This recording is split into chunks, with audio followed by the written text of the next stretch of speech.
gather around for the unfolding of Harvest of the Celestial Invaders, a unique creation by StoryWave AI. Please like, share with friends, and subscribe for more storytelling magic. Chapter 1, The Signal.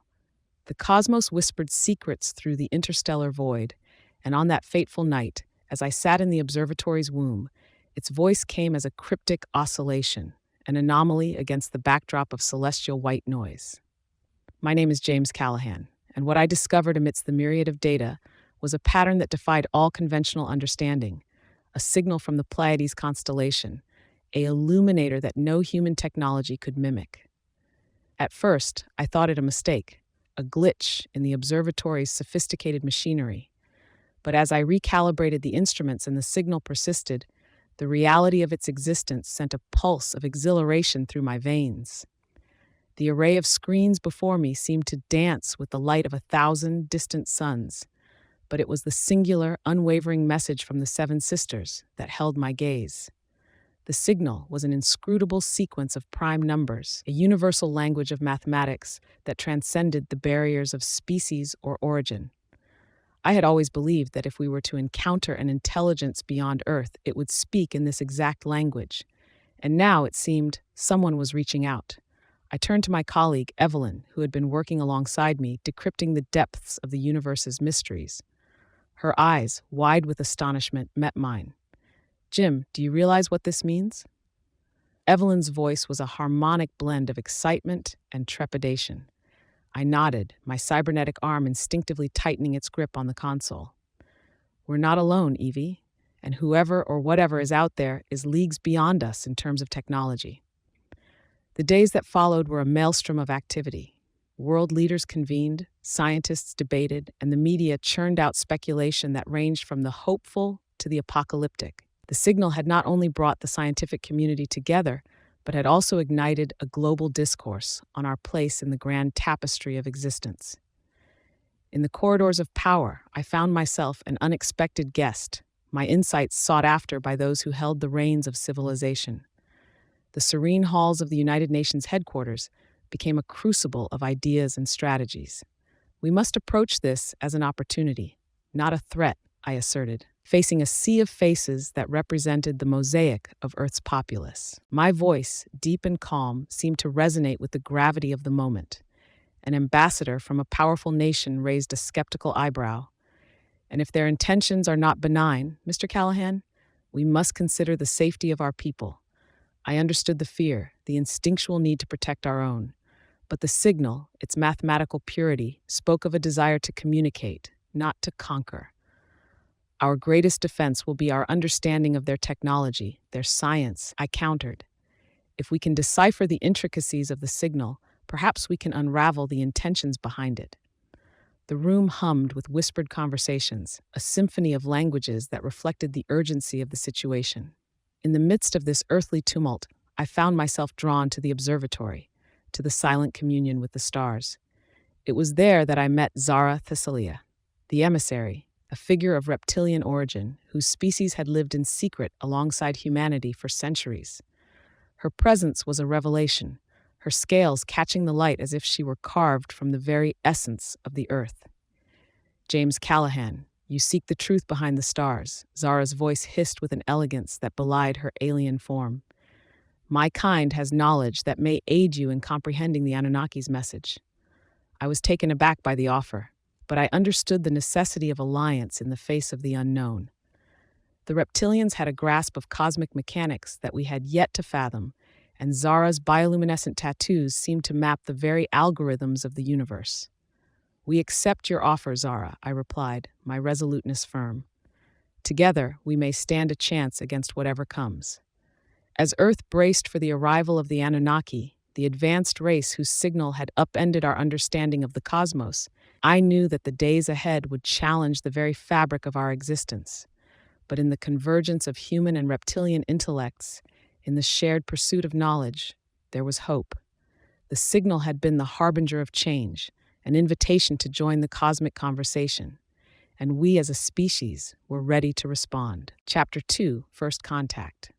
A silence, heavy and expectant, fell upon the world as they arrived, vessels of monumental scale, eclipsing the sun as they assumed positions above our major cities.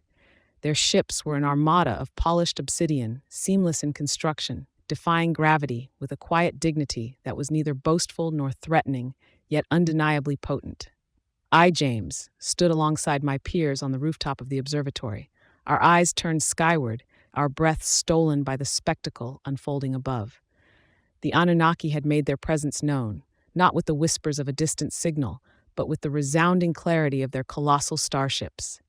"James, they're magnificent," Evelyn murmured beside me, her gaze rapturous yet edged with concern. Her slender figure was a pronounced discrepancy to the enormity of the Anunnaki's technology that loomed overhead. I nodded, my cybernetic arm whirring softly as I adjusted the telescopic lens of the observatory's main scope. Their technology is centuries beyond ours. The symmetry, the precision, it's as if they've mastered the very fabric of space-time. The world felt its smallness in that moment, the human race a mere congregation of ants at the mercy of giants.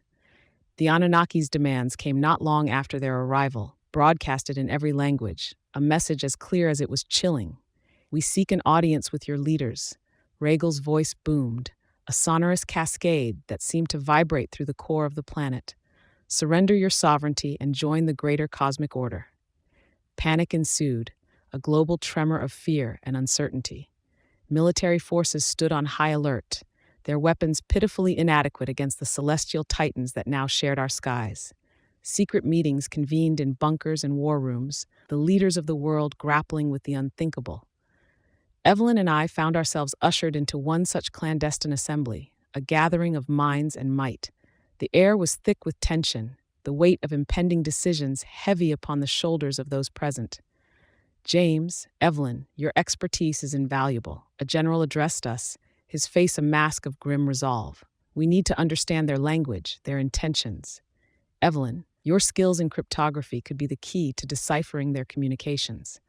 Evelyn's eyes, hazel pools of intellect, met mine. "I'll do what I can," she affirmed, her voice soft yet determined. Their language, it's structured in a way that's reminiscent of ancient ciphers, yet it's interwoven with mathematical concepts we've yet to fully grasp. The conversation stretched on, a complex tapestry of strategy and speculation. Every word, every pause, was laden with the gravity of our circumstance. The world stood at the precipice of a new era, one that could spell either our salvation or our downfall. As the military mobilized and the populace sought solace in the arms of loved ones, I returned to the observatory.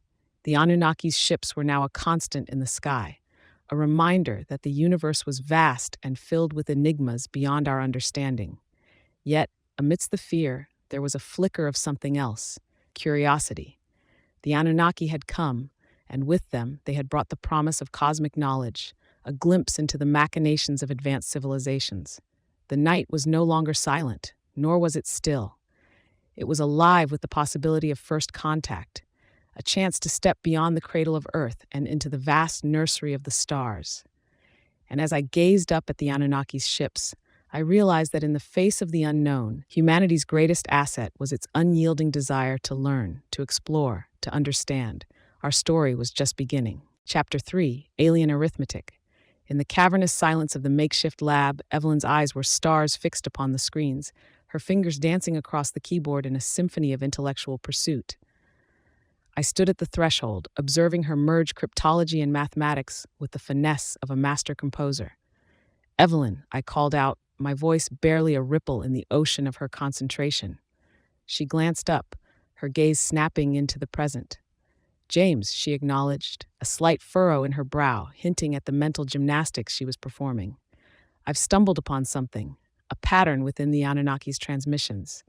It's not just language, it's an architecture of numbers." Her revelation was a spark in the dark. The Anunnaki's message, once a labyrinthine coil of inscrutability, now promised to unfurl its secrets, revealing the blueprints of their superior technology. "Show me," I insisted, my curiosity piqued as I approached the constellation of monitors that surrounded her. She gestured to a sequence that cascaded down the screen, a fractal of numerals that bent and folded into itself. "Look here, James. The sequence, they're not just primes.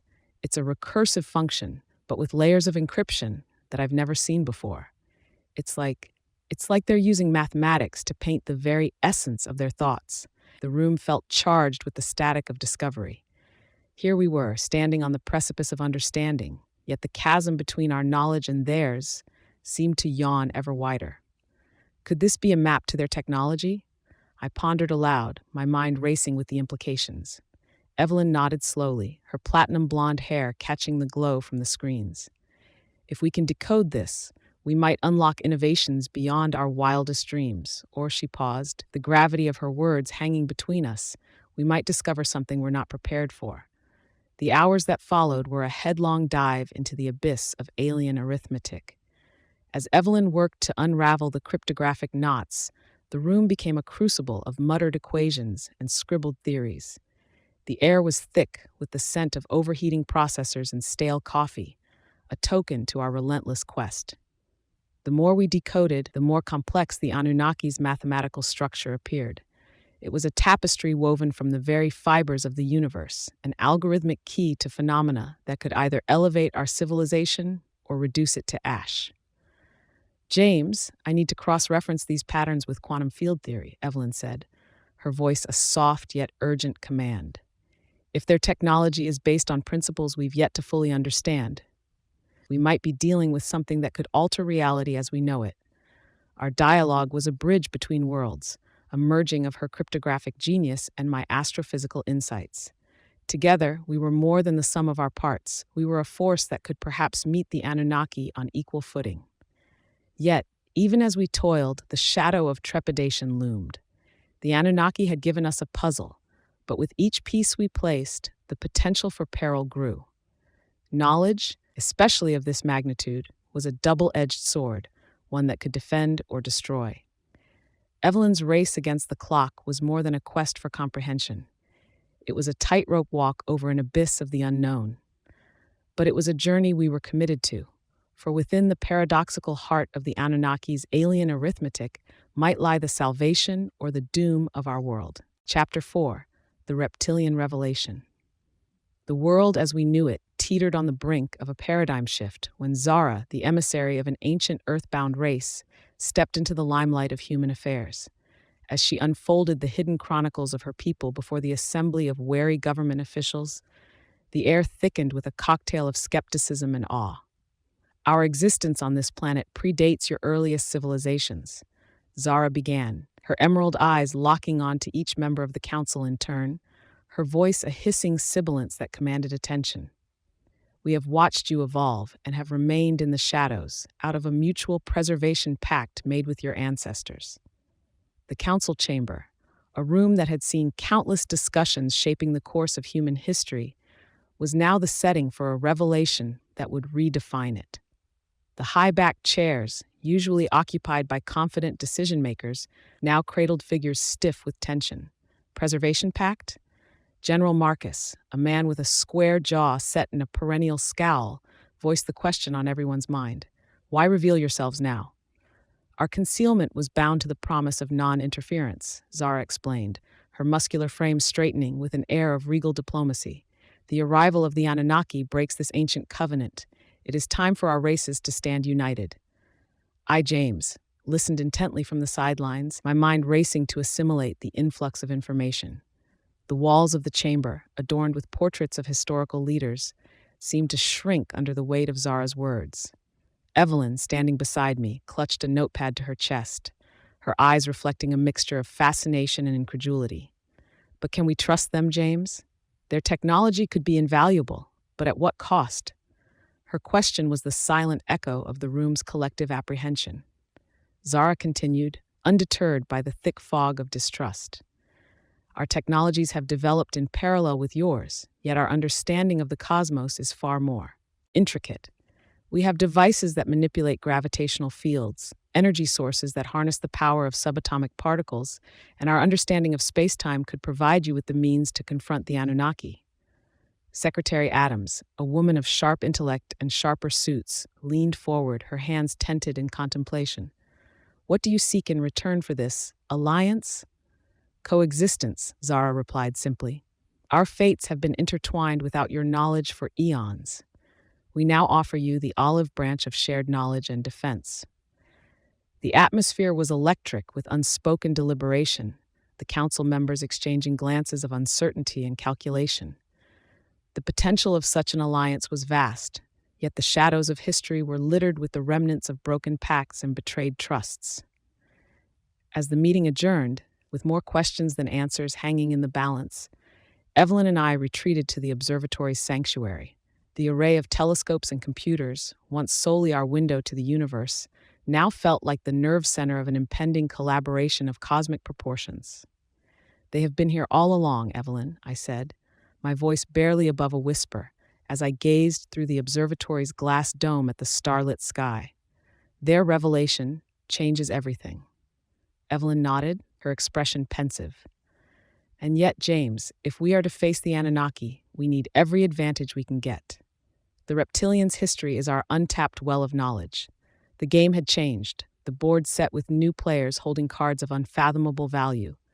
Trust was the currency of the hour, and humanity was about to make a costly bet on the mysterious benefactors who slithered out from Earth's own soil. As the night deepened, the stars watched silently, the keepers of time, bearing witness to humanity's next great leap into the unknown, a leap made hand in hand with the very creatures that had once been the stuff of our myths and nightmares. The reptilian revelation was just the beginning. Chapter 5: The Fusion of Two Worlds. Dawn crept over the horizon like a cautious spy as I stood in the threshold of a new era, the clandestine facility around buzzing with a fusion of human and reptilian ingenuity. The air was electric with anticipation, charged with the raw potential of what was about to unfold.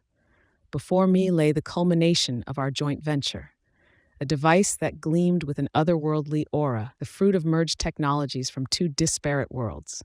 Zara, with her luminous silver hair reflecting the sterile lab light, stood proudly beside the contraption, her scales subtly iridescent against the cold metal of the machinery. "This, James, is the zenith of our collaboration," Zara announced, her elegant hiss cutting through the hum of the underground lab. "A defense matrix powered by the melding of our gravitational manipulation and your quantum computing." I was entranced by the sight, my cybernetic arm twitching in response to the pulsing energy that emanated from the device.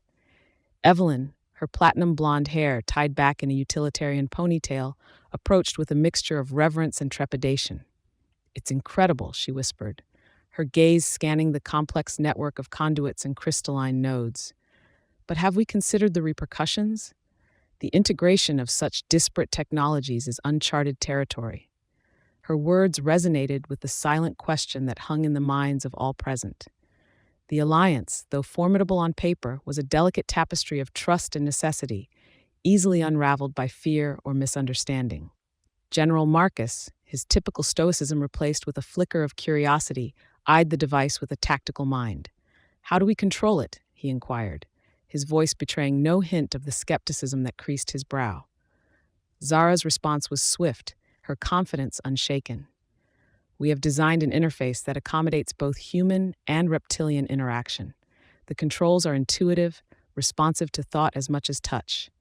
The demonstration that followed was a symphony of light and sound, the device springing to life with an ethereal glow. The walls of the lab, lined with monitors and equipment that represented the pinnacle of human achievement, seemed to pale in comparison.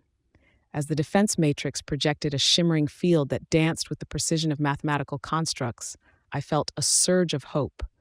This hybrid technology could very well be our salvation against the Anunnaki's might. Yet, as the test concluded and the device powered down, murmurs filled the room. The military brass exchanged guarded looks, their expressions a tapestry of concern and calculated risk.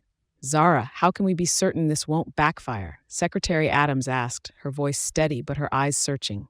"What safeguards are in place?" "There are risks," Zara conceded, her posture unyielding, "but the greater risk lies in inaction. Our fates are now intertwined, and we must proceed with both caution and conviction." The dialogue that ensued was a delicate dance of diplomacy and strategy, each word weighed for its potential to either bridge or widen the gap between species. The room became an arena of debate, with the defense matrix at its center, a symbol of unity fraught with the peril of the unknown. As the meeting adjourned and the officials dispersed, I found myself alone with Evelyn, our reflections caught in the glass that separated us from the device. "James," she said, her voice a soft murmur, "this technology could redefine the human experience. But at what cost?" I pondered her question. The fusion of two worlds before us, not just a physical construct, but a metaphor for the path we had chosen. In our hands lay a power that could protect or consume us. The journey ahead was fraught with uncertainty, but as the first light of morning filtered into the lab, casting long shadows across the floor, I knew that our alliance, as precarious as it was, had ignited a warning signal of hope in the face of celestial invaders. The fusion of our worlds was complete, and the true test of its strength was just on the horizon. Chapter 6: Fractures and Alliances. The Anunnaki's descent upon the Earth had been a silent maelstrom, their towering machines extracting the planet's resources with a methodical indifference that sent shivers down the spine of humanity. I, James Callahan, stood on the precipice of this unfolding ecological heist, the weight of betrayal simmering in the air like a thick fog. As Evelyn and I navigated the labyrinthine corridors of the United Nations headquarters, whispers of a rogue faction within our ranks reached our ears. A group of powerful individuals, blinded by fear or seduced by promises of survival, sought to undermine the tenuous alliance that we had forged. Evelyn, her features etched with the shadows of the dimly lit passage, turned to me, her voice a soft but urgent whisper. "James, have you heard? There are rumors that some of our own are negotiating with the Anunnaki, offering Earth's treasures on a silver platter in exchange for clemency." I felt a cold knot form in my stomach. "I've heard murmurs, Evie. It's madness. They're fracturing the very unity we need to withstand this invasion." Our conversation was abruptly cut short as we entered the Grand Assembly Hall, the vast chamber resonant with the chatter of heated debate. Amidst the sea of diplomats and military personnel, Zara stood with a stoic calm that belied the tension that gripped the room. "James, Evelyn," Zara greeted us, her voice a sibilant thread weaving through the din. "Our pact remains steadfast in the face of human treachery. We will not abandon you to the whims of the Anunnaki." Her pledge was a lodestar in the chaos, yet the betrayal by our own kind was a festering wound that threatened to poison our efforts. The assembly was a battlefield of words, accusations, and denials clashing like swords as the coalition frayed at the edges. Secretary Adams, her expression a mask of controlled fury, took the floor, her voice ringing clear above the tumult. "We stand at the brink of ruin, not just from our celestial adversaries, but from the cracks within. We cannot allow fear to dictate our actions, nor can we splinter into factions." Her speech was a rallying cry, a desperate attempt to mend the fractures that jeopardized our existence. Yet, even as she spoke, the undercurrent of dissent flowed unabated, a dark river threatening to sweep us all into the abyss. In the midst of the political storm, Evelyn tugged at my sleeve, her eyes alight with a different kind of urgency. "James, I've made a breakthrough with the Anunnaki's language. Their intent, it's not just resource acquisition. There's a pattern, a purpose that we've overlooked." Her revelation cut through the noise, drawing me into a quiet alcove where the hum of the assembly was a distant murmur. "Tell me," I urged, my mind racing with the implications of her discovery. Evelyn's brow furrowed as she recounted her analysis, the alien syntax unfolding before us like a cosmic riddle. "Their communications, they speak of harvest. It's not just a physical extraction, it's a harvest of knowledge, of data. They're cataloging species, technologies, cultures.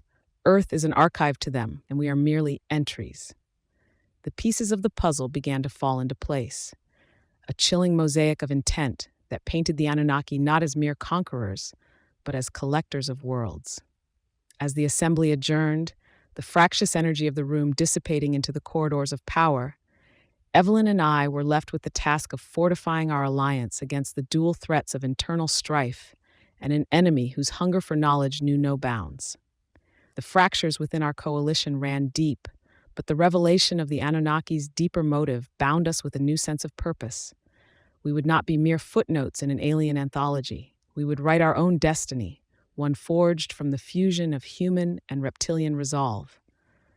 The battle for our planet's sovereignty and its legacy was just beginning. Chapter 7: The the siege of Area 51. Evelyn, her hands moving with purpose over the control panel of the newly minted defense matrix, was a portrait of focused determination. The air crackled around us, charged with the ionized scent of ozone and the hum of machinery pushing the boundaries of physics. "They're breaching the perimeter with some kind of directed energy weapon," she reported, her voice steady despite the pandemonium of alarms and distant explosions. Beside her, Zara monitored the readouts with an intensity that mirrored the gravity of our situation. "Our gravitational shields are holding, but I am not certain for how long. The Anunnaki's weaponry is adapting faster than our algorithms can predict." The battle outside was a token to the ingenuity of our coalition. Human soldiers, augmented with reptilian tech, moved with enhanced agility, their weapons discharging plasma rounds that seared the night. Yet, for every Anunnaki ship that faltered, another took its place, their technology an ever-evolving tide of destruction. General Marcus, his face a mask of grim resolve, watched the conflict unfold on the panoramic screens. "We need to push the Matrix harder, test the limits of this hybrid tech. It's now or never." The command center, a hive of activity, was the brain of our operation, each officer and technician a synapse firing in the effort to repel the invaders. Evelyn turned to us, her eyes alight with the spark of an idea. If we rewrote the power from non-essential systems, we could amplify the output. It's risky, but it might give us the edge we need. Zara nodded, her bioluminescent tattoos glowing with an ethereal light as she interfaced with the matrix. "Do it. I will adjust the shield harmonics to compensate for the surge." The coalition's stronghold, once a bastion of clandestine research and development, was now a fortress under siege, its secrets the currency of our survival. The hybrid technology, a marvel of interspecies engineering, hummed to life with renewed vigor, the air shimmering as the defense matrix expanded. Outside, the tide of battle shifted ever so slightly in our favor. The augmented soldiers, their bodies a fusion of flesh and reptilian alloy, moved with uncanny speed, dispatching the Anunnaki's ground forces with precision. Yet, the Anunnaki were relentless, their ships descending like raptors, their weapons carving lines of fire across the base's defenses. The ground trembled, structures buckled, and I knew that the siege of Area 51 would be remembered as the fulcrum upon which the fate of our world balanced. As the battle raged, Evelyn's hands flew across the controls, her mind a whirlwind of calculations and strategy. The Matrix responded to her commands, a symphony of quantum mechanics and gravitational theory that pushed the boundaries of our understanding. The clash of advanced civilizations, each wielding the power to alter the fabric of reality, was a spectacle of terrifying beauty. The Anunnaki's ships, sleek and ominous, clashed with the raw hybrid might of the coalition's defenses, setting the night sky ablaze with their conflict. "We're holding them back, but I don't know for how long," Evelyn shouted over the din, her voice a token to human buoyancy in the face of overwhelming odds. Zara, her presence a stoic counterpoint to the chaos, adjusted the matrix with deft movements. "Our alliance is strong, James. This is but one battle in a war that spans the stars." As the siege of Area 51 pressed on, the base a crucible of fire and defiance, I knew that the future of humanity hung in the balance. Our combined technologies had given us a glimmer of hope, but the Anunnaki's power was a dark wave threatening to engulf us all. In the heart of the storm, we stood united, a coalition of earth-born and celestial beings, fighting not just for survival, but for the very essence of our worlds. Chapter 8. The Power of the Underground. The earth swallowed us whole, its maw a vast network of tunnels that spiraled into the abyss. Zara led the way, her silhouette a beacon of confidence as the darkness embraced us. This was her realm, a world beneath worlds, where the reptilian cities thrived unseen by human eyes. Evelyn and I followed in silence, our footsteps echoing through the subterranean corridors, the bioluminescent glow from the walls casting a surreal light on our path. The air was thick with a scent that was both alien and ancient, a reminder of the depth of their hidden society. "We have walked these paths for centuries, shaping the bedrock to our needs," Zara explained, her voice reverberating off the smooth, carved walls. "Welcome to the heart of our civilization." As we emerged into the cavernous expanse of the reptilian city, I was struck by the harmonious blend of nature and technology. stalactites fused with crystalline energy cores, and the architecture was an attestation to a culture that had mastered the art of living in sync with the planet. Evelyn, her instincts for cryptography momentarily set aside, gazed in awe at the sprawling metropolis. "It's incredible," she said, her words a breath of pure wonder. "Your society is a marvel, Zara. The way your technology integrates with the environment, it's something we've only dreamed of achieving." The reptilian ambassador smiled, a rare gesture that softened her otherwise stoic demeanor. "Our war strategies and philosophies are much like our cities, built on the foundation of balance and foresight. You have much to learn from us." The challenges of adapting to the reptilian way of life were immediate. The atmosphere was denser, the gravity subtly different, and every breath felt like a lesson in adaptation. Yet, the opportunity to learn from their advanced combat strategies and holistic philosophies was invaluable. As we descended deeper into the city, we were greeted by Celestial Commander. His stature was imposing, his scales a tapestry of battle-hardened experience. "James, Evelyn," he greeted us with a nod. "To win this war, we must synchronize our efforts, meld our tactics, and become a singular force." Evelyn and I exchanged a glance, a silent understanding passing between us. "We're ready to learn," I affirmed, my will mirroring the unyielding stone that surrounded us.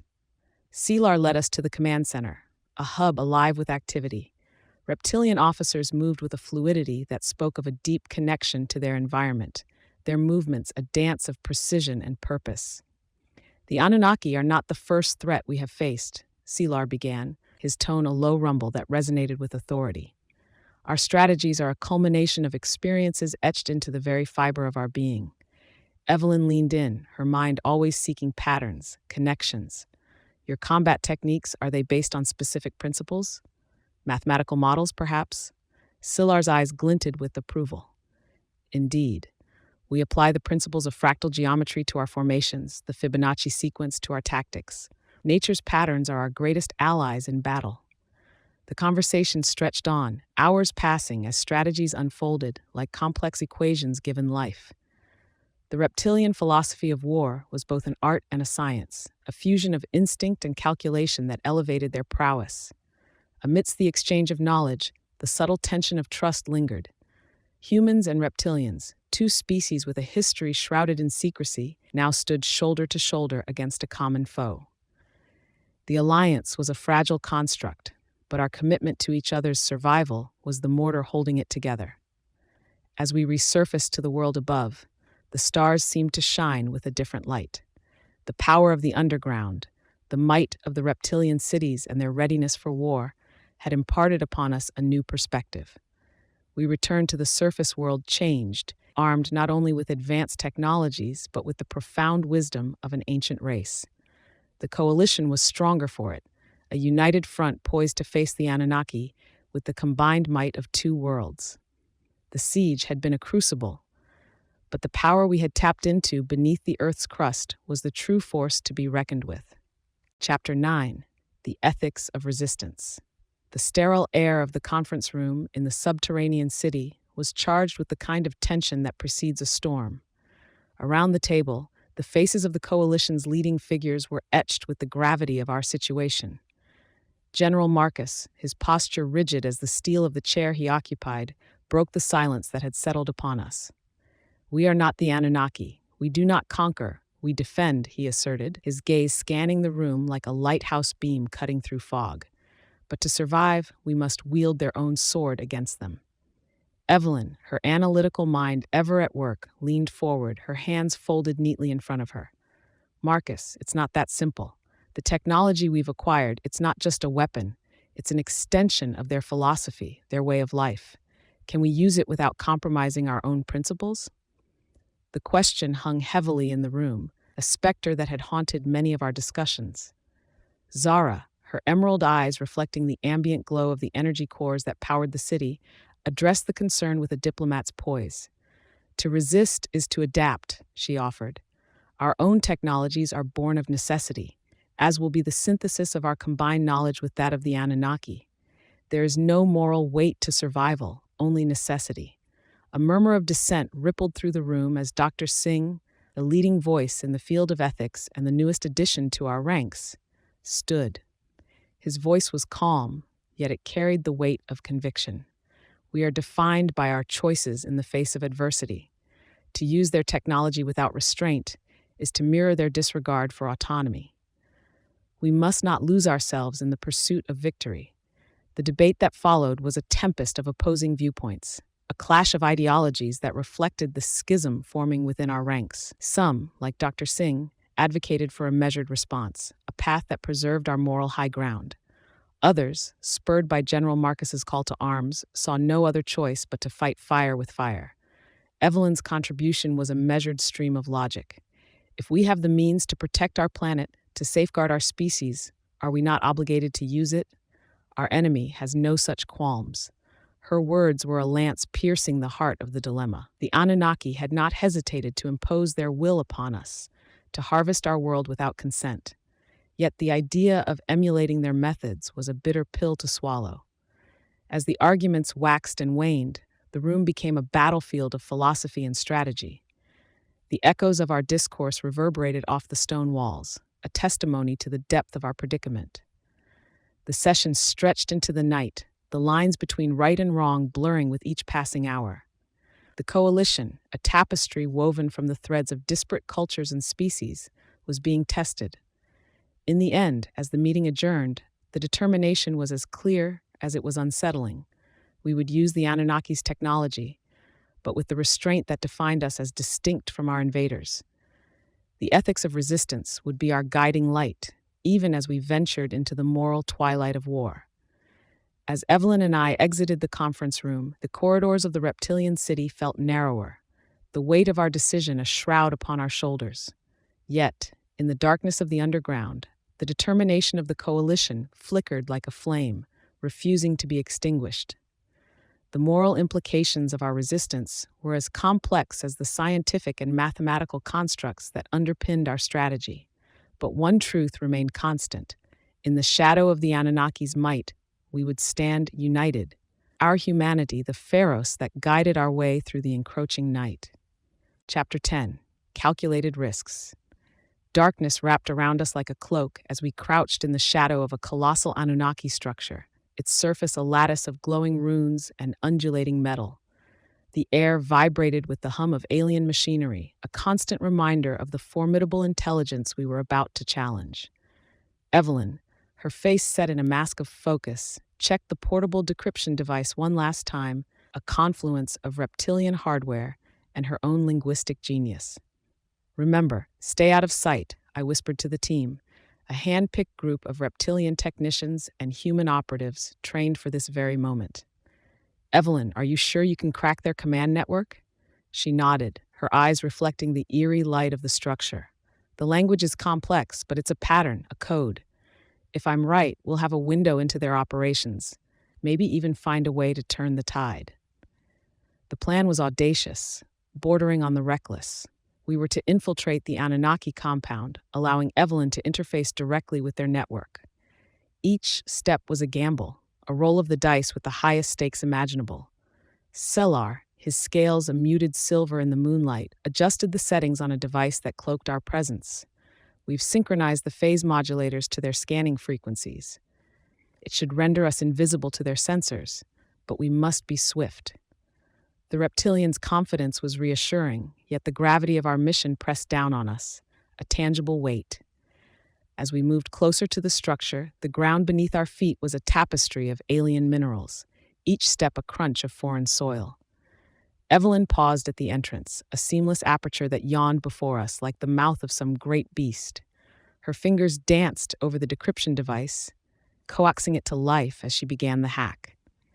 The screen flickered, lines of code cascading down like a digital waterfall. The tension among us was a living thing, an electric current that connected each member of the team. We watched, scarcely daring to breathe, as Evelyn worked her magic. Her mind was a labyrinth of linguistic prowess, each twist and turn bringing us closer to the heart of the Anunnaki's secrets. Suddenly, a low thrum filled the air, the sound of the Anunnaki's technology responding to her touch. The runes on the structure's surface shifted, a kaleidoscope of alien script that danced to the rhythm of Evelyn's keystrokes. "We're in," she murmured, a hint of triumph in her voice. "I've got access to their command protocols. It's more intricate than anything we've seen, but I think I can navigate it." The relief was short-lived as a new sound pierced the night, an alarm. The Anunnaki had detected an anomaly, and even as we reveled in our small victory, the realization that we had just alerted the enemy to our presence sent a surge of adrenaline through my veins. "Abort! We need to get out now," I hissed, grabbing Evelyn's arm, but she was unyielding, her gaze locked on the screen. "No, James. This is our only chance. I can find something that might end this war." The reptilian tech team moved into a protective formation, their weapons at the ready as the first signs of the Anunnaki's response began to manifest. Shadows moved along the periphery of the compound, and the air grew thick with the charge of impending confrontation. I stood by Evelyn, torn between the instinct to flee and the knowledge that her bravery could change the course of the invasion. The calculated risks we were taking might well determine the fate of our planet. As the night erupted into chaos, with the sounds of battle echoing through the alien landscape, Evelyn's fingers continued to fly over the device. The hack was a symphony of intellect and courage, a duel between human tenacity and Anunnaki sophistication. The outcome of our audacious operation hung in the balance, each second a brushstroke on the canvas of our destiny. In the heart of the enemy's lair, we had sown the seeds of resistance, and now we waited to see what fruit they would bear. Chapter 11. Unseen Variables. We need to move, now. My voice barely rose above the tumult as I rallied the scattered members of the coalition around me. The ground shook with the fury of unleashed energies, a reminder of our hubris in attempting to harness the alien tech. Beside me, Zara's silhouette was a clear divergence against the backdrop of fire. The variables were hidden in plain sight, encrypted beyond our foresight. This is a disaster. Her usual composure was fractured by the magnitude of the catastrophe. The Anunnaki's machinations were not merely advanced, they were insidiously adaptive, reacting to our tampering with explosive consequences. The mission now was one of salvage, of rescuing those caught in the maw of our own making. Evelyn's fate gnawed at the edges of my resolve, her last location a muddled blip on the scrambled monitors back at base. "Zara, can your tech trace life signatures?" I asked, desperation sharpening my voice as I surveyed the burning horizon. Her nod was a sliver of hope. "Yes, but we must be swift. The energy surges are disrupting our sensors." "Lead the way, James." We set off, a band of silhouettes against the inferno, our path a labyrinth of debris and danger. The air was a tapestry of smoke and particles, each breath a battle against the suffocating grip of dust. "Over here," shouted Sergeant Diaz, a grizzled veteran whose instincts had saved more lives than I could count. His arm was extended towards a collapsed section of the structure where faint cries for help emanated. We converged on the spot, Zara's device emitting a pulsating light that cut through the haze, pinpointing the trapped survivors. The reptilian tech team sprang into action, their tools a symphony of efficiency as they began to extricate the fallen. "Keep them safe." "I'll find Evelyn," I declared, my determination a flame that refused to be extinguished by the surrounding devastation. Navigating the treacherous terrain, I called her name, each shout a signal of hope amidst despair. The Anunnaki's technology had betrayed us, but I clung to the belief that our human spirit, our sturdiness, would see us through. "Evelyn." My voice was hoarse, but as I rounded a smoldering pile of rubble, I spotted a figure slumped against a fragment of wall, her blonde hair like a banner of defiance against the soot-streaked concrete. "Evelyn," I repeated, rushing to her side. Her eyes fluttered open, the unmistakable spark of life reigniting my spirit. "James, I thought," she whispered, her voice a thread of sound. "You thought wrong." "We're getting out of here," I interjected, lifting her with an adrenaline-fueled strength I didn't know I possessed. With Evelyn in tow, we retraced our steps, the Coalition's rescue efforts a signal of order in the chaos. The catastrophe had dealt us a grievous blow, but it had also stripped away any illusions of control we thought we had over the Anunnaki's alien science. Back at the makeshift command center, with the wounded tended to and the fires reduced to embers, the reality of our situation settled upon us like a shroud. We had sought to level the playing field, but the unseen variables in the Anunnaki's technology had instead leveled us. Our tactics must change, General Marcus stated, his tone grave in the aftermath of our defeat. We dance on the razor's edge with each move we make against these invaders. The room was filled with nods of agreement, the shared understanding that our journey through this techno-epic struggle was far from over. We learn, we adapt, I offered, my voice steady with newfound resolve. We cannot afford to make the same mistake twice. Evelyn, her condition stabilized but her face still pale, met my gaze. We underestimated the complexity of their systems. Next time, we'll be prepared. As the coalition gathered strength from the ashes of our setback, the moment of our resistance turned a page. The unseen variables were now seen, and in that knowledge lay the seeds of our future triumphs, or our ultimate downfall. Chapter 12, A Fractured Hope. I, James, stood in the center of what once was a hub of frenetic activity, now a mausoleum of our dwindling hopes. My gaze shifted from face to face, each one etched with the fatigue of relentless battle. The silence was punctuated only by the distant rumbles of the Anunnaki's continued harvesting above. Sylar approached, his gait measured, his scales less vibrant than I remembered, dulled by the dust and destruction that surrounded us. James, he began, his voice a low rumble. We must delve deeper than ever before into the diary of our history. There may be knowledge, long forgotten, that could provide us with the advantage we so desperately need. I nodded, my commitment stealing. Lead me to your archives, Sylar. If there is even a sliver of a chance that your ancient lore holds the key, we must take it.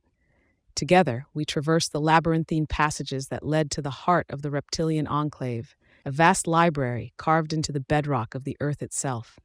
The walls were lined with tomes of knowledge, their pages a patchwork of reptilian script and intricate diagrams. As we scoured the texts, the hours slipped away, unnoticed. The search was exhaustive, a meticulous quest for any fragment of wisdom that might tip the scales in our favor. The air was thick with the musty scent of aged parchment and the soft echo of turning pages.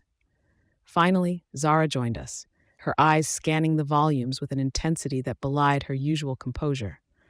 This, she said, pointing to an ancient manuscript, speaks of a time when our kind faced a foe of unimaginable power. It was not through might that we prevailed, but through an understanding of the very fabric of reality. Her slender fingers traced the lines of an esoteric mathematical formula, her voice a whisper of revelation. This equation, it describes a method to alter gravitational fields in a way that could disrupt the Anunnaki's technology. The potential of her discovery sent a current through me, an electric surge of hope. Can we replicate this? Do we have the means to harness such a force? Sylar's response was cautious, yet I detected a note of optimism. It will require a synthesis of our combined technologies, a task of great complexity, but it is within the realm of possibility. The conversation that ensued was a tapestry of scientific theory and strategic planning. We spoke of particle physics, of quantum entanglement, of the manipulation of space-time itself. Our dialogue was a bridge across the void of despair, a lifeline that we clung to with the tenacity of those who have nothing left to lose. As we emerged from the archives, the weight of our task was a tangible presence among us. The coalition, fractured by loss and wearied by war, had found a glimmer of hope in the ancient wisdom of our reptilian allies. The path ahead was fraught with trial and uncertainty, but armed with the knowledge unearthed from the depths of history, we prepared to forge a new strategy. Our resolve, once fractured, was now tempered in the fires of necessity. The Anunnaki had sown the seeds of their own downfall, and we were the reapers, poised to harvest the fruits of their arrogance. In the stillness of the command center, now a crucible of innovation and ancient secrets, we set to work. The echo of our determination was a symphony that resonated through the ruins, a melody of defiance that sang of the coming dawn, a dawn that we would usher in with the power of the underground and the brilliance of the stars. Chapter 13, The Quantum Conundrum. The sterile hum of the laboratory was a stark difference to the chaotic world outside, where the Anunnaki's relentless extraction of Earth's essence continued unabated. Here, in this sanctuary of science, I had uncovered a sliver of hope in the form of a theoretical breakthrough, a quantum conundrum that promised a fighting chance.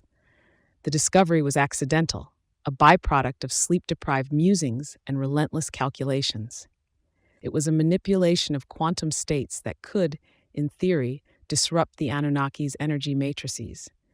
Implementing it, however, was another beast entirely, a colossal challenge that dwarfed even the theoretical hurdles I'd overcome. Evelyn, her intellect a beamer in the fog of war, leaned over the sprawling blueprints that now covered the central work table. Her guidance was critical.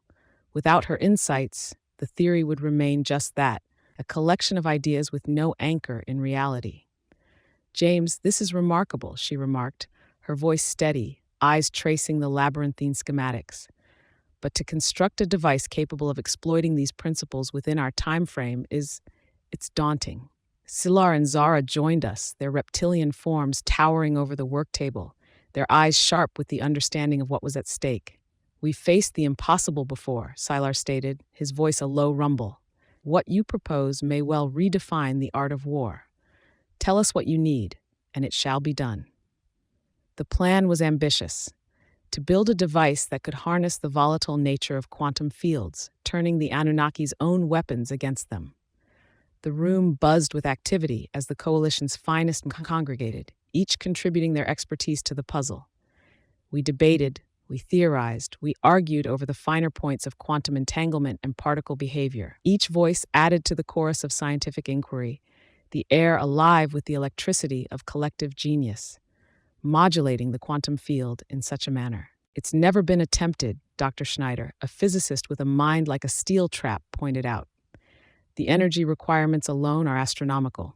And yet Evelyn countered, her fingers dancing across the holographic display that illustrated our quantum quandary. "If we can tap into the Anunnaki's power source, we could channel that energy, turn their strength into their downfall." The room fell into contemplative silence as the implications of her words sank in. The Anunnaki's technology was a leviathan of complexity, but in its heart lay the possibility of its undoing.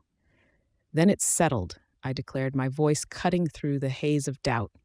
"We build the device. We take the fight to them using their own rules." The work that followed was a frenzied ballet of engineering and physics, the coalition, a single entity driven by a shared purpose. Components materialized from the far reaches of our resources, each piece a token to our desperation and determination. As the device took shape, a monolith of hope amidst a sea of uncertainty, the reality of our endeavor became clear. We were not just building a weapon, we were forging a new path for humanity, one where the rules of the cosmos were ours to bend. Time was our most precious commodity, slipping through our fingers like grains of sand.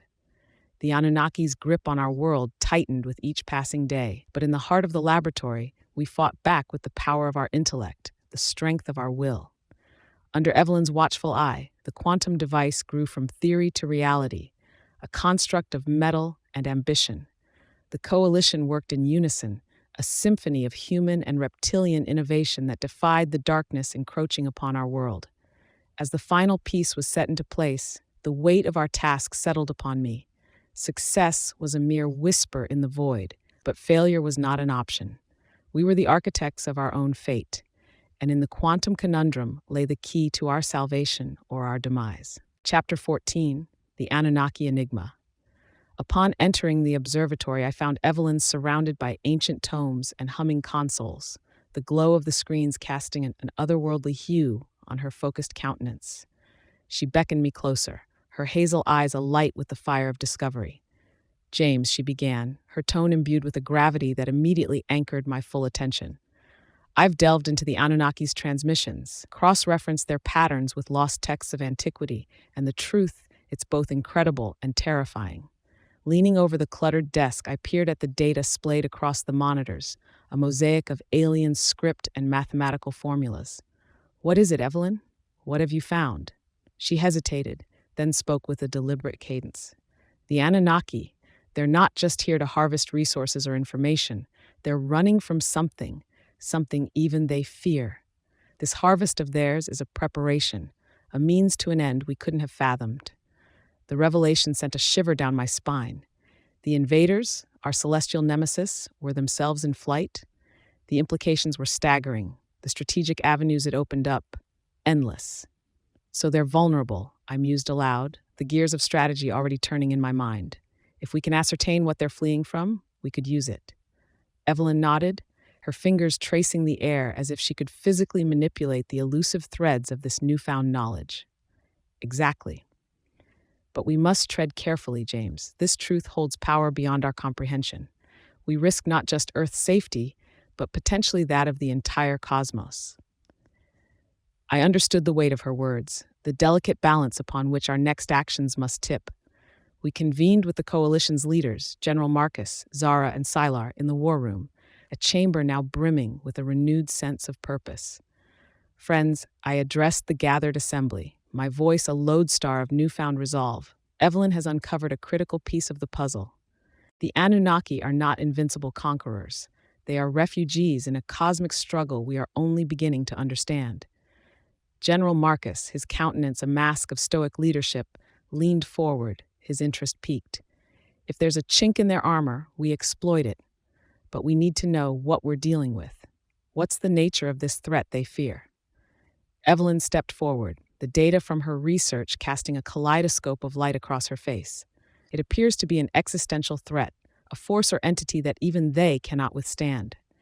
In their transmissions, they refer to it only as the Devourer. Zara's voice, usually a hiss of calm authority, betrayed a hint of urgency. This devourer, it could be a legend, a myth among their kind.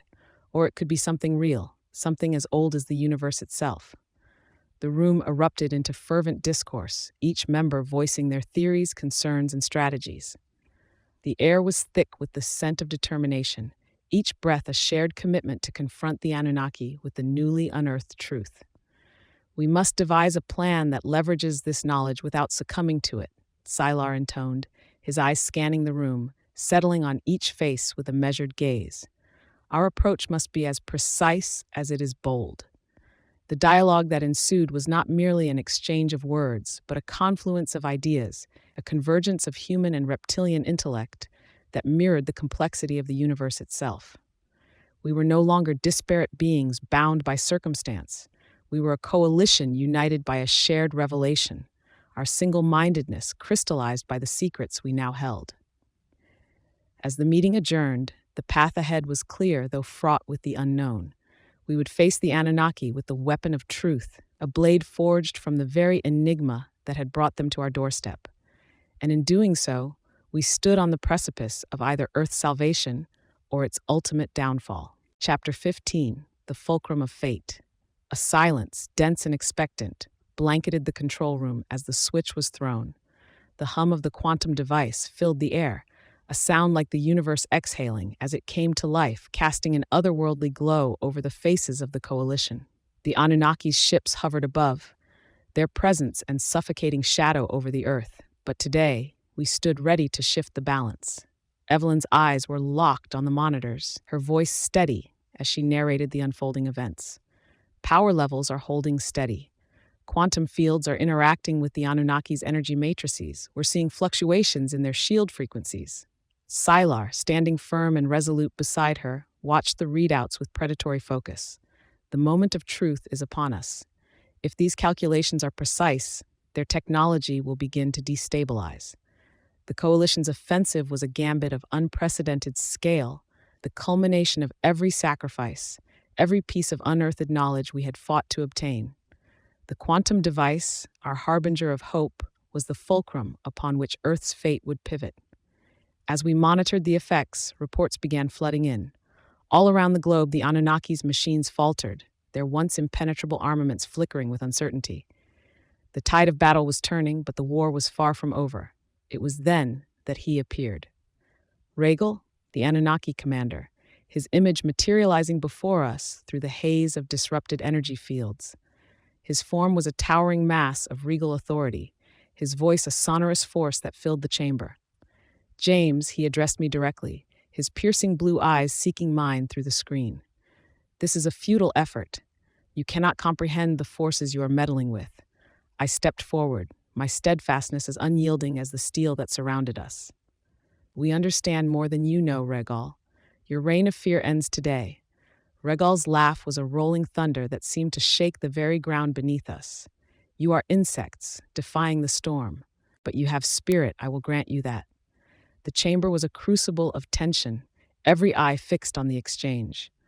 Around us, the chatter of technicians and the whir of machinery were the soundtrack to this meeting of minds. Your harvest has brought nothing but suffering, I declared, the words a lance aimed at the heart of his arrogance.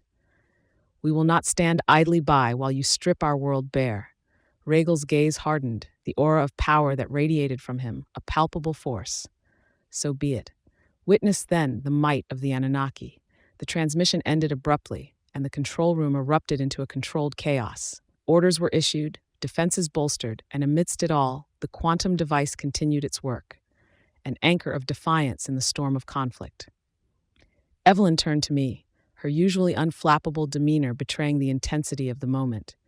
James, the device is affecting their systems, but we've got to maintain the output, or it's all for nothing.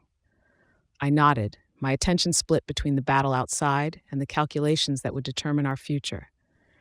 Keep it running, Evelyn. No matter what, the battle reached its zenith as the Anunnaki unleashed their fury upon us, their weapons a cataclysmic force that threatened to tear the earth asunder. But we held firm, our defenses bolstered by reptilian ingenuity and human tenacity. Through the chaos, a singular objective crystallized within me. Regal, the orchestrator of our despair, would be confronted, not with brute force, but with the cunning and steadfastness that had brought us this far. The quantum device was more than a tool. It was a symbol of our united front, a witness to the convergence of our scientific and mathematical prowess. And as the fulcrum upon which fate balanced, it would either usher in our salvation or our ultimate downfall. In the heart of the fray, amidst the bedlam of war and the dance of energies beyond comprehension, we stood ready to tip the scales in favor of Earth. The fulcrum of fate was ours to command. Chapter 16, Echoes of Time. A hush fell over the command center, the calm before the proverbial storm, as the quantum device reached its crescendo. There, in that solemn stillness, the very fabric of time and space seemed to pulse, to breathe, in sync with the rhythmic hum of the machine that Evelyn and I had poured our souls into. James, Evelyn called out, her voice slicing through the thick anticipation, the readings are off the charts. The field is fluctuating in ways I didn't predict. It's as if we've created a ripple in the continuum. I moved to her side, scanning the data that cascaded like a digital waterfall across the monitors. The air shimmered, a visual echo of the invisible forces at play, warping the view of the command center like a mirage. We knew there would be risks, I reminded her, my voice betraying none of the unease that knotted my stomach. But if we can stabilize the field, we can end this once and for all. Evelyn nodded, her hands poised above the console, ready to make the necessary adjustments. But the device had a mind of its own, its quantum core a vortex of potential that defied our human desire for control. Sylar and Zara entered, their reptilian features marked with concern as they took in the scene.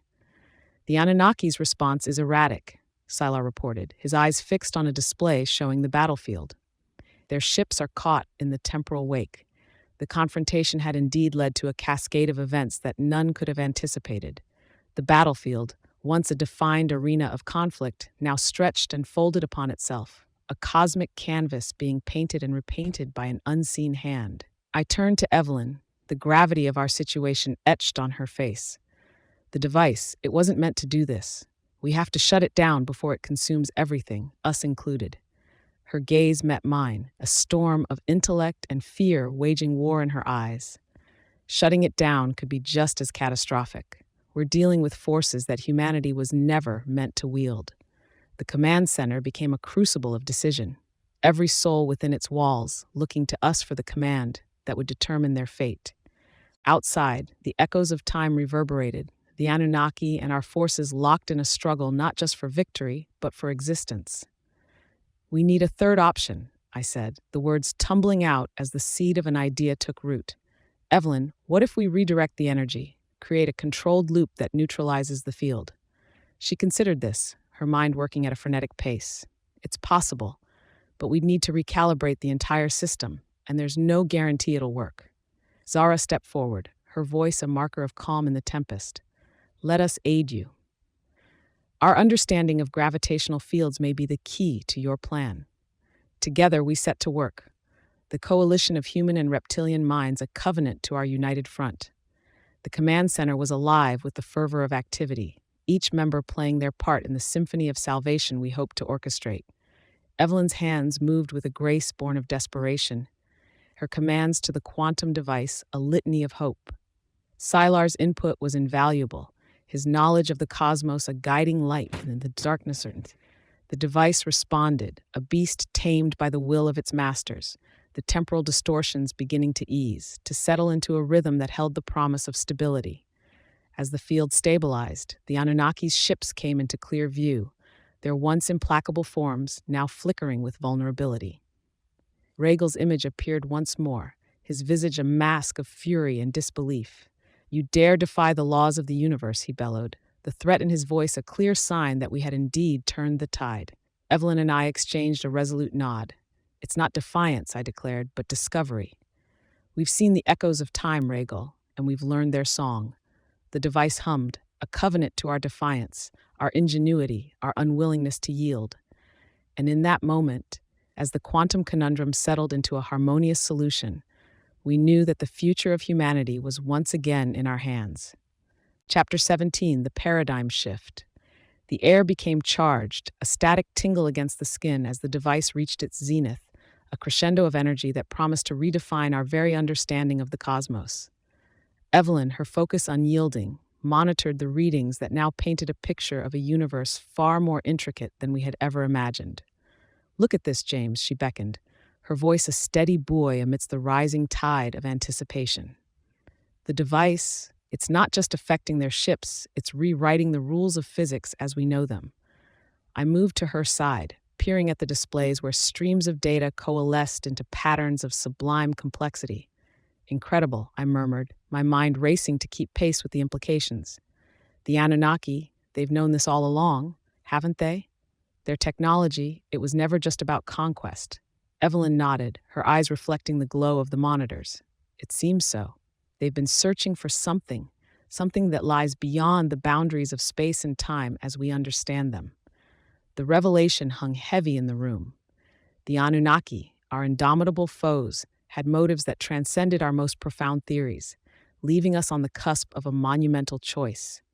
Zara, her countenance a tapestry of silver and emerald, turned to address the assembly of human and reptilian warriors. "We stand upon the threshold of a new era. The Anunnaki's truth is now ours to wield. How we use this knowledge will define the legacy of our species." The chamber erupted into fervent discourse, an uproar of voices each vying to shape the decision that lay before us. The fate of Earth, once a distant concept battled over in the theater of war, was now a tangible thing, resting delicately in the palms of our hands. As the debate raged, a communication channel opened, the visage of Rhaegal manifesting before us, his countenance a mixture of astonishment and respect. "You have achieved what we believed only the Anunnaki capable of," he intoned, his voice a deep well of authority. "Let us parley, for there is much to discuss." Evelyn stepped forward, her presence a bastion of diplomacy. "Rhaegal, we seek an accord. Your pursuits need not be at odds with the existence of our world." The Anunnaki commander regarded her with an appraising eye, the silence stretching between them like the vast expanse of space. Finally, he nodded, a gesture that spoke volumes. "Very well, human. Let us find the common ground that has eluded our kinds for too long." The room held its breath as the negotiation began, a delicate dance of words and wills. Evelyn, with the poise of a seasoned envoy, brokered the terms of an uneasy peace, each sentence a step towards a future where human and Anunnaki might coexist. As the talks drew to a close, a sense of cautious optimism filled the command center. The coalition, once a ragtag assembly of desperate survivors, now stood united in a final stand, their resoluteness a bulwark against the tides of fate. The quantum device, its purpose fulfilled, powered down with a soft whir, its lights dimming like the stars at dawn. In its wake, the paradigm had shifted, and with it, our place in the universe. "We've done it, James," Evelyn whispered, her voice tinged with a mix of exhaustion and awe. "We've opened a door to a new understanding, a new alliance." I nodded, my gaze sweeping over the faces of our coalition, human and reptilian alike. "A door to the future," I agreed, the weight of our decision a solemn mantle upon my shoulders. and together we'll walk through it. Chapter 18, Harmony of the Spheres. In the aftermath of our cosmic brinkmanship, the once opposing forces of Earth and the Anunnaki found themselves in an uneasy truce. The battlefield, a tableau of smoldering debris and technological marvels, lay silent, a stark reminder of the conflict that had raged with such ferocity. Now we stood at the precipice of a new era, the prospect of peace stretching before us like the vast expanse of the uncharted stars. I, James, watched as Evelyn engaged in deep conversation with Rhaegal. Their exchange was a delicate minuet of diplomacy, each word measured, each gesture calculated to convey openness and a desire for understanding. Rhaegal, Evelyn intoned, her voice echoing slightly in the vast chamber that the Anunnaki had erected as the meeting ground. The past cannot be rewritten, but the future is ours to shape. We propose a council, one that represents all parties, to oversee this new coalition. Rhaegal, his towering form no longer menacing but instead exuding a regal grace, nodded slowly. Evelyn, your words resonate with the wisdom of the ages. We too see the value in a united front. The cosmos is vast, and our shared knowledge will be our greatest asset. As I observed their interaction, Zara approached, her reptilian heritage no longer a secret, but a symbol of Earth's rich and wide-ranging tapestry of life. James, she said, her voice a hiss of contemplation, our people, once hidden, now step into the light of this new alliance. It will be a difficult path, fraught with the remnants of old fears, but one we must traverse. I nodded, my gaze sweeping the room, taking in the representatives of humanity and reptilian kind alike. Zara, our histories may be disparate, but our futures are now irrevocably linked. Together, we'll forge a path of mutual respect and scientific exploration. The conversations that filled the chamber were a hubbub of possibility, the language of hope spoken in many tongues. Scientists from both sides exchanged theories and hypotheses, their discussions a pledge to the unifying power of curiosity and the pursuit of knowledge. A new governance was taking shape, an interstellar symposium where the voices of Earth and the Anunnaki could deliberate as equals. The once secret society of the reptilians was pivotal, their understanding of Earth's mysteries providing a foundation upon which this new harmony could be built. Silar, his stature commanding attention, addressed the gathering. Let this be the moment where we transcend our limitations. The symphony of the spheres, the celestial harmony that governs all things, shall be our guide. The coalition, a mosaic of species and intellect, began the arduous task of constructing a framework for cohabitation and collaboration. It was a process as intricate as the most complex of algorithms, a design that would require the utmost precision to function. Amidst the buzz of activity, I found myself deep in conversation with a group of Anunnaki engineers. Their insights into quantum mechanics, a revelation that sparked a flurry of ideas. Together, we sketched out blueprints for devices that could harness the power of the cosmos in ways that were once the realm of science fiction. As the day gave way to the velvet cloak of night, the stars above seemed to shine with approval at the accord being formed beneath them. The harmony of the spheres was no longer a lofty ideal, but a tangible reality, its melody a promise of peace and progress. In this new world, where once stood adversaries, now stood allies, our combined strengths a bulwark against the unknown threats that lay beyond. The paradigm had indeed shifted, and with it, the destiny of all life on Earth. Chapter 19, Ripples Through Reality. A new dawn crested over the horizon, its light spilling over a world forever altered. The quantum device's legacy was not just a ceasefire with the Anunnaki or the emergence of the reptilian society from the shadows. It was the very air we breathed, charged with potential and humming with the whispers of a universe that had just expanded beyond the confines of our previous understanding. As I walked through the streets of what was once an ordinary city on Earth, the changes were palpable. Buildings, once static and inert, were now integrated with technologies that responded to the environment, their surfaces alive with the shimmering patterns of energy-efficient designs inspired by reptilian architecture. Evelyn, ever the voice of innovation and diplomacy, was now a common presence on the global stage, her broadcasts a marker of unity and progress. I watched from a public viewing screen as she addressed the world, her words bridging the gap between the unknown and the familiar. It's not just about coexisting with the Anunnaki, she said, her tone imbued with the gravitas of her position. It's about redefining what it means to be human in a universe that's asking us to be more. The crowd that had gathered listened intently, their faces a mosaic of races and ages, all united by the ripples of change that coursed through reality. I could see in their eyes the same questions that tugged at the edges of my own thoughts. What did it mean for our identity, our destiny, to be so fundamentally redefined? Turning away from the screen, I made my way to the university, a place that had become a crucible of scientific advancement. The halls were alive with the buzz of conversation, the air thick with the scent of coffee and the sound of ideas being forged in the fires of eager minds. James called out a familiar voice, one that had been a constant in the turmoil of recent events. Dr. Schneider emerged from his laboratory, his white coat acute differentiation to the colorful chaos of the corridor. "Morning, Dr. Schneider," I greeted him, shaking his offered hand. "What's on the agenda today?" He grinned, the excitement of a child mixed with the brilliance of a seasoned academic. "Oh, just the future, James. We're discussing the ethical implementation of Anunnaki-inspired tech in medical science. Care to join?" The offer was tempting, but I had another meeting, one that focused on the global dissemination of the new technologies. I'll have to take a rain check. There's a council session regarding the distribution of quantum energy cells to developing nations. Dr. Schneider nodded, understanding the weight of such decisions. "Just make sure those cells don't widen the gap instead of bridging it, James. We're treading new ground here. We must do it with care." The exchange was a reminder of the responsibility that rested on the shoulders of those like Evelyn and me. As I continued to the council chambers, I reflected on the society that was emerging from the ashes of our near annihilation, a society that had to adapt, to evolve, in the wake of the quantum device's ripples through reality.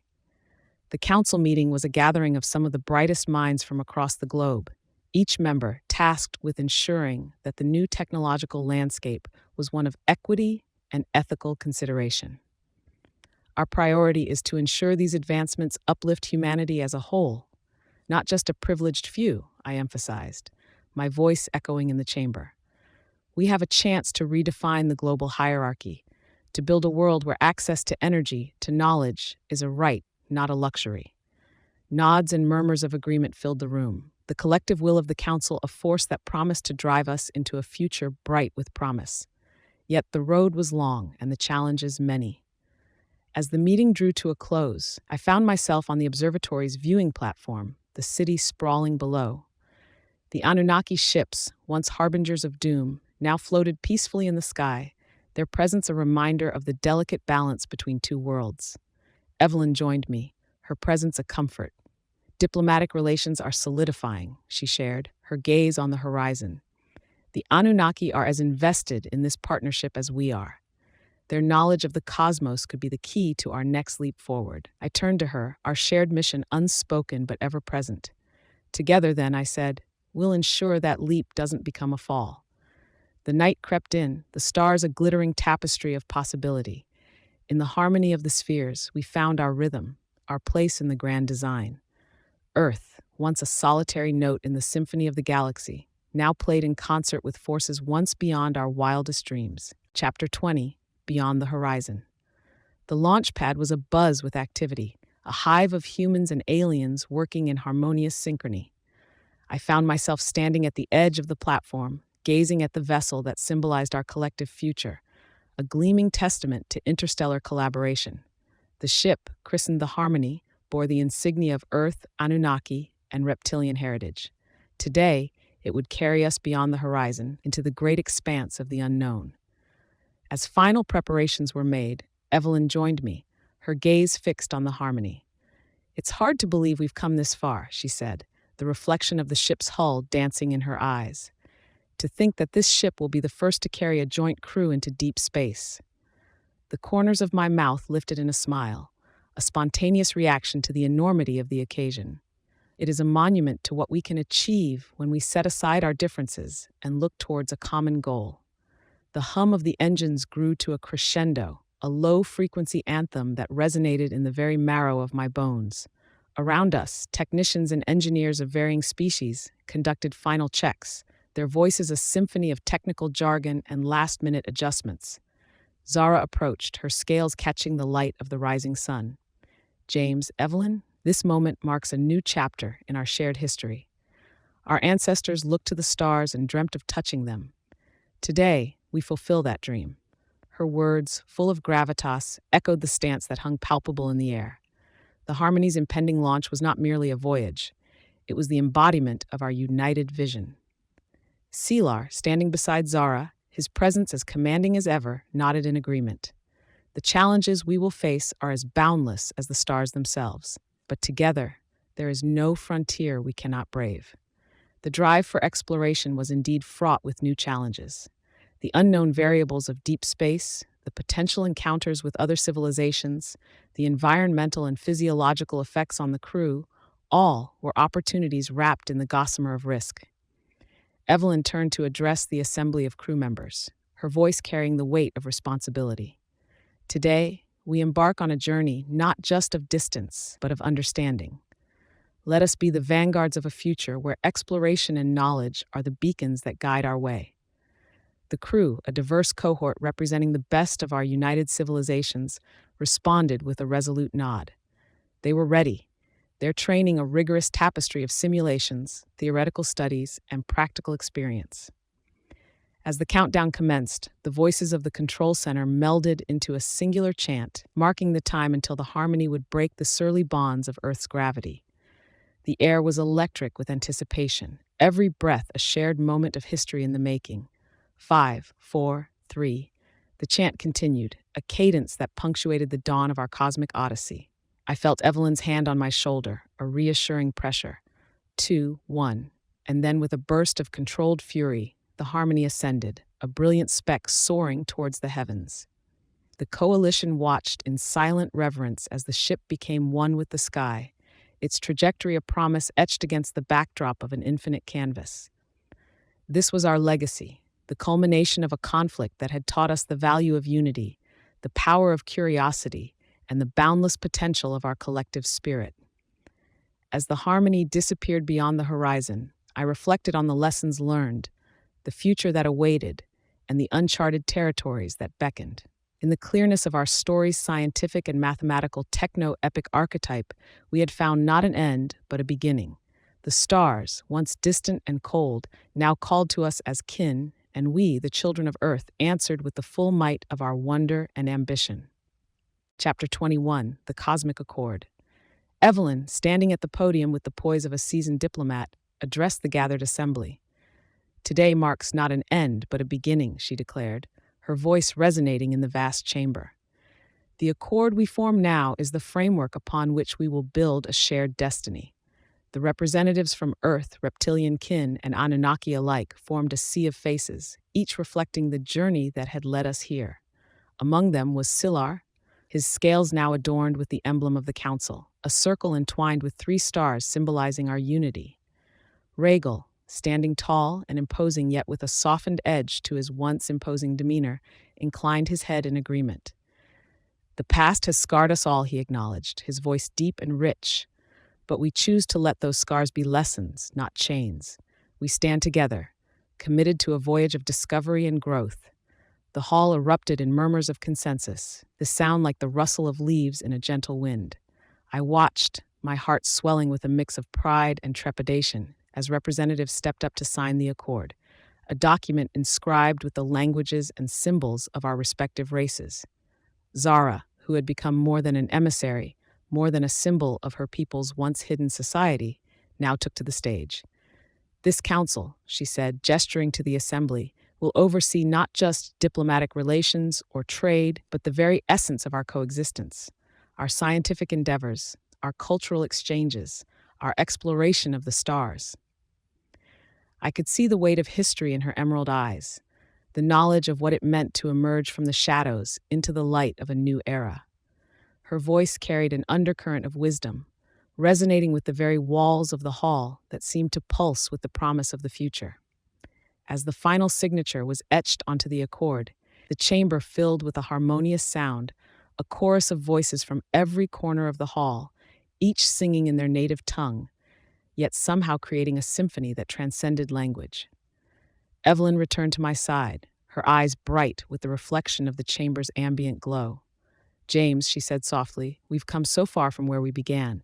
The stars are no longer just lights in the sky. They're beacons calling us to greater understanding." I nodded, my thoughts turning to the new challenges and opportunities that awaited us. "The journey ahead will be full of unknowns," I replied. "But with this accord, we face them not as separate peoples, but as a united front, eager for the wisdom and wonders the universe holds." The council, a symbol of our judgment and the convergence of our once disparate paths, was the dawn of an age where the scientific and the spiritual, the mathematical and the metaphysical would intertwine to create a tapestry of progress, a cosmic accord not just signed on paper, but woven into the very fabric of our being. As the assembly disbanded, the representatives engaging in earnest, hopeful conversation, I stepped out onto a balcony that overlooked the now peaceful world of the Anunnaki. The twin suns had set, but the stars were out in full force, a celestial canvas that beckoned with the gentle whisper of eternity. And we, the children of Earth, along with our reptilian kin and Anunnaki allies, were ready to answer their call. And thus, we reached the conclusion. We're grateful you joined us for Harvest of the Celestial Invaders. Only StoryWave AI possesses the unique ability to craft stories from your prompts that captivate the ear. If you appreciated this journey, please show your support by liking, sharing, and subscribing to our YouTube channel. Embark on new tales with us every day. March 2024. Farewell.